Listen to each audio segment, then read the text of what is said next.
Il était une fois un petit Loir.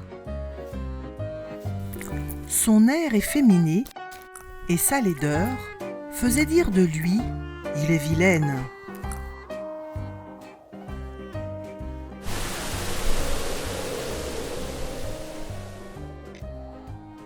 Le temps passa.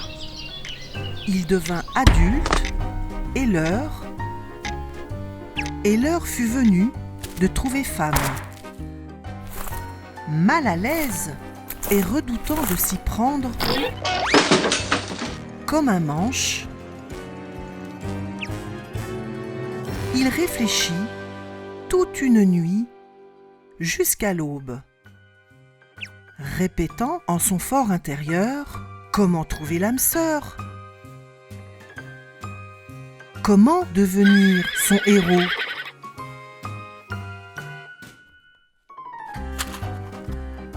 Pour sûr, vu mon physique, le problème se corse.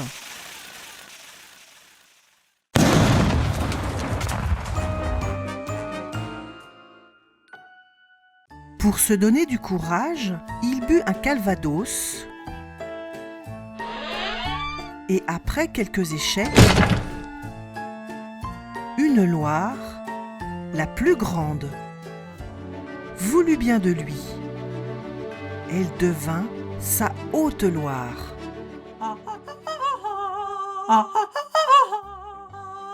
Sa voix, un peu aiguë, c'est vrai qu'elle était haute, sa voix. Sa voix l'avait séduit, et il n'avait pu résister à ses yeux doux, ni à son barin, qu'elle avait rond.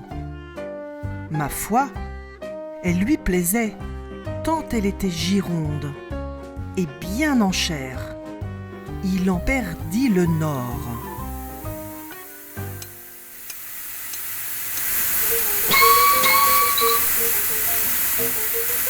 Sans crier gare, il lui jura, c'est grand Dieu que jamais il ne lui ferait la moindre scène. Paris, qu'il ne put cependant pas toujours tenir, et lui valut parfois tant de haine.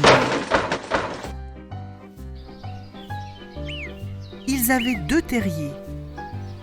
Ils habitaient tantôt dans l'un, tantôt dans l'autre. Mais pourquoi 2 terriers? Vous êtes fous alliés. Vendez-en un, leur dit un ami. Son aimable compagne surenchérit. Creuse, creuse-toi la tête. Trouve un acheteur.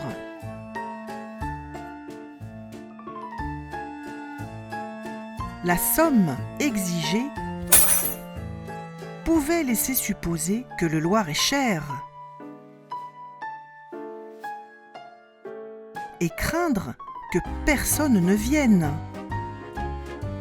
Mais il ne s'agissait pas de Calais. Ils tinrent bon et finirent par vendre.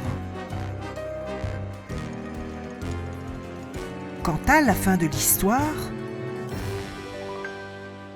qu'on orne souvent d'une petite morale, ne craignez point qu'elle ne s'arrête en queue de poisson, de Lot naturellement. Non, ils furent heureux et eurent beaucoup d'enfants. Le plus petit, ils l'appelèrent Loiret.